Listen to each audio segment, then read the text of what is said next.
Out of my head. It's okay. Get Ohio out of your head. Okay, you are on. My name's Mark McDowell. I'm a social worker here at the Moffitt Cancer Center, and I work in the senior adult clinic.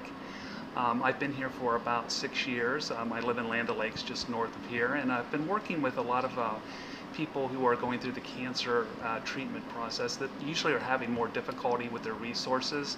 As a social worker, those are patients I zero in on because of their needs for resources. We have a lot of difficulties with transportation. Being a regional cancer center, we have a lot of people coming from long distances.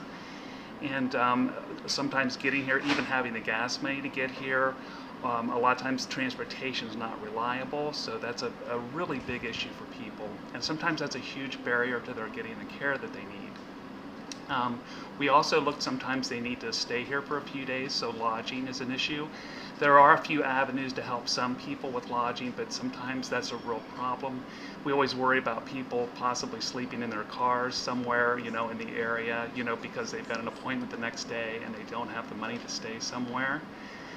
We have a lot of issues with people loss of income while they're going through their cancer treatment. So even getting the normal, staples, food staples that you would normally expect is problematic. Problems with rent, problems with any bills, problems affording some medications. We do a lot here to work with people with medications, but there are some things that still are not covered, and that's really problematic as well. So there's a lot of need out there financially for people who are going through cancer. It's for most people I talk to, they didn't see it coming. They come around a corner and all of a sudden they have this cancer diagnosis, and they're really hit with a real financial kind of whirlwind that they're looking at, and they're just not prepared for. So anything that you can do to help with that need would be just tremendous.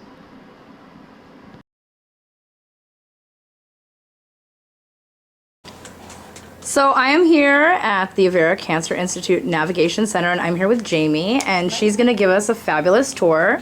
And she's also going to tell us why Avera Cancer Institute is different from all the other cancer institutes in the country. So go for it. Okay. We will follow you. Well, I'm glad you're here. We actually are really trying to promote our new service. We just here at the Avera Cancer Institute in Sioux Falls, along with our 5 other Avera Cancer Institute locations. We actually have 6 across the state of South Dakota and into Minnesota. Collaboratively, all 6 of them came together, and we talked about providing navigation services to anyone affected by cancer. We've had a very robust navigation program here at our Sioux Falls Avera Cancer Institute, and navigation services are so beneficial. We've had a lot of great outcomes for people and their family who have had a navigator involved. And so we decided, how do we provide that to everybody, not just people that come to one of our locations or have a certain diagnosis. So hence the Navigation Center was born. We live in a very, very rural area here. And so if you think about where we're at, I think 63% of our patients actually travel greater than 100 miles to come here for their care. Oh, so wow. You have a sense of how rural we are. And if you think about the rural nature of this area, you think, how do I help people, anybody? It doesn't matter where you live, doesn't matter if you're a patient, doesn't matter if you're a family member, caregiver, medical professional, doesn't matter if you use our healthcare system or you utilize another healthcare system. We want to be available to you. So we set ourselves up really as a call center. And so if you look back here, we have our full-time navigators who are currently behind that wall taking calls. And then we have 3 additional workspaces that fill intermittently with navigators. We have social work and nurse navigators that work here. So they are oncology, they live in the world of oncology, so when somebody calls them, they can trust that they're getting the psychosocial support or clinical support from somebody trained in oncology, which is wonderful. Nice. And so that's where the navigators are housed. My office is right over here, so I'm right here in the space that the navigation happens. Dorinda's at the front desk. She does a lot of our coordination. Are you scared of the camera? No. This is Dorinda. So Dorinda is the beautiful face that greets folks as they would walk in, because we do have people that we serve who walk in and physically meet with navigators. And if they do come in and physically meet with one of our navigators, we have a family conferencing room, which is right here. So the navigators could sit down with them and visit with them in person, just as they would if they were to call in. They would be able to provide the service over the phone. Like I said, being very rural, we wanted to be providing a telephone service, so we had ourselves accessible to anybody. Right. So That's yeah. amazing. Yeah. stop. Are you serious? He won't stop for you. He's got a mission to do. Wait, so you have robots that deliver medicine? Like it goes into the room and it like gives It goes them... to the nurse's station. What? The nurses can take it out. Are you ready? Okay, go. My name's Cindy Eisenbry, and I have breast cancer. And my husband has cancer also. He's got pancreatic cancer, and our biggest issue as far as money is working with all the gas money we go through traveling for our medical appointments and the eating out that has to go along with extended time spent for medical treatment. So how often are you usually gone from your house when you drive out here? Because your husband said it was pretty far. It's been at least 3 days out of a week lately. It will get to be more once I start radiation, because that will be Monday, Tuesday, Wednesday, Thursday, and Friday of every week, as well as dentist's appointments. But you're a rock star. I guess I am. Thank you. Thank you. Okay, so I'm here. I have this fabulous man. Larry Ferguson. Okay, Larry, and what are you kicking butt against? How do you Lymphoma. Lymphoma. Okay. Cancer.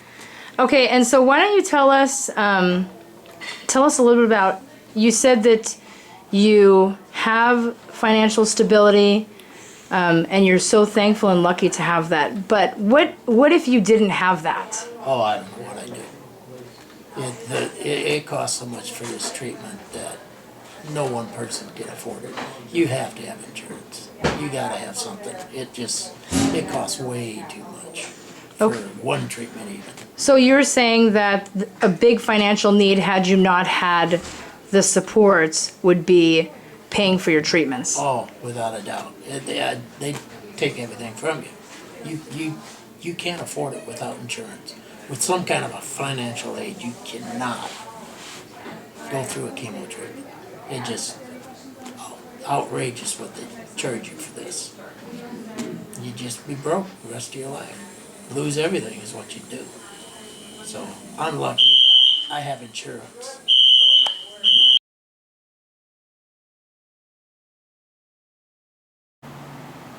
Hello, my name is Teresa Renda. I live in Point Pleasant, New Jersey.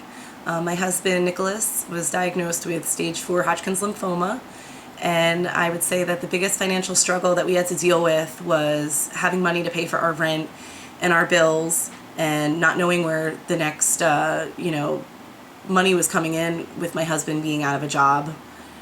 We had to get a lot of credit cards to pay for anything that we needed: healthy food, clothes, rent, bills. To have like a roof over our head was a major thing.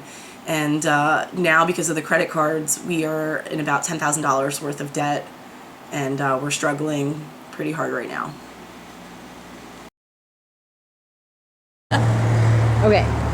My name is Gaynell Dupin. I live in Irvington, Kentucky.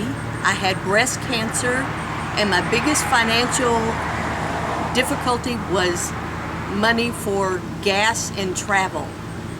Because of the distance I drove, it cost a lot of money, and that was the biggest financial burden. Hi, my name is David Curry. I live in Tullahoma, Tennessee, and my mom's gone through cancer 3 times now. And the biggest expense I saw for her was mainly with the chemo, when she had the chemo treatment. And so, even though her insurance would cover it, the type of treatment they wanted to give her was considered a prescription, and that prescription cost like $10,000 a month.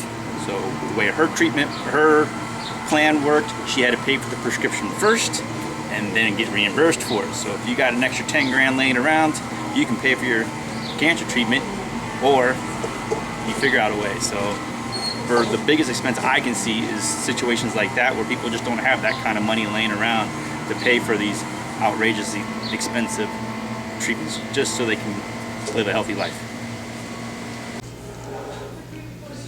Hi, I'm Chelsea Foote. I'm from Jacksonville, Florida, and I've worked with many cancer patients in the area, and I can tell you one of the biggest needs that we see is financial assistance, whether that be rent assistance, utilities, general bills, or the need for daily transportation. Many of these patients receive treatment every single day and do not have the financial means or ability to get back and forth.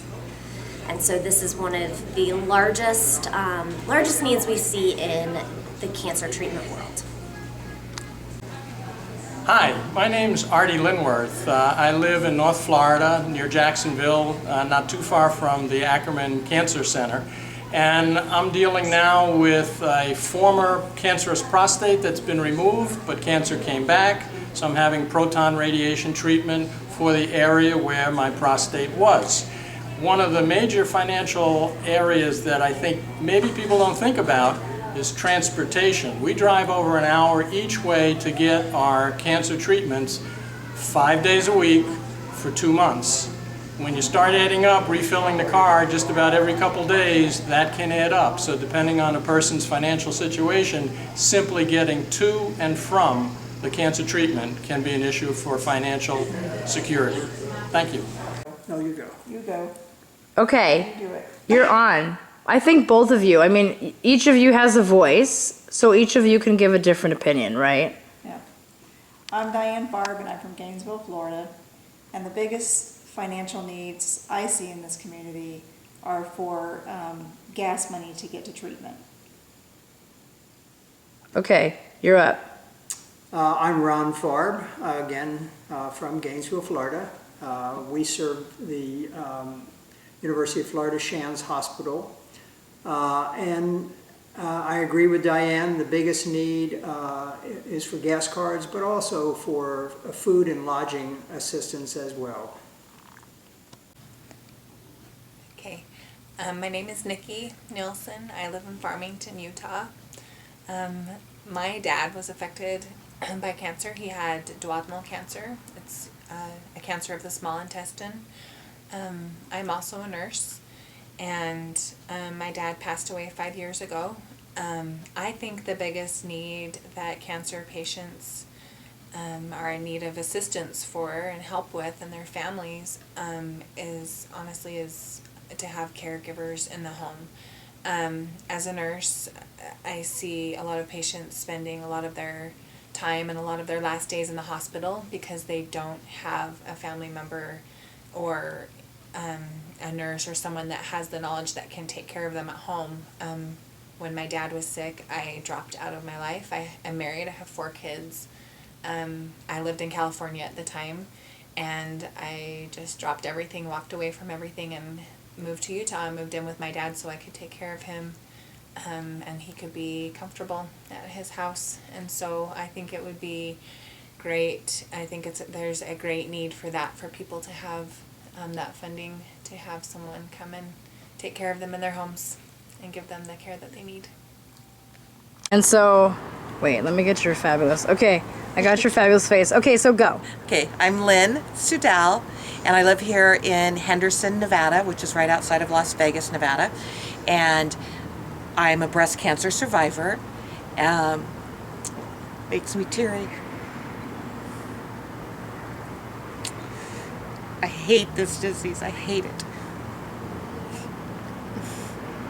I totally get it. I've been there. I totally understand what you're talking about. You need a hand?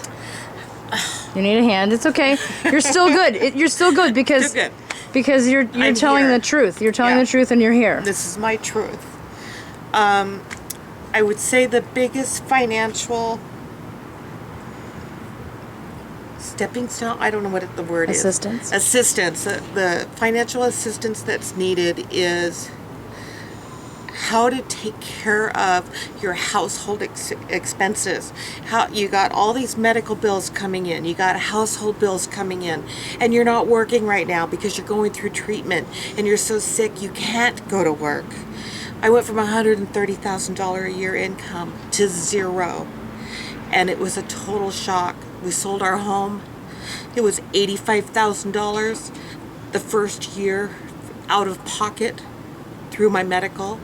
So I had to pay for that out of pocket, $85,000 the first year, $35,000 the second year.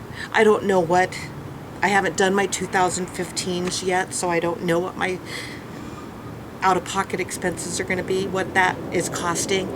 But financially, it's devastated us. I can't even go back to work making what I was making. And so if there's somebody out there that can help a woman or a family that needs that assistance, that financial assistance, it would just take so much pressure off that family.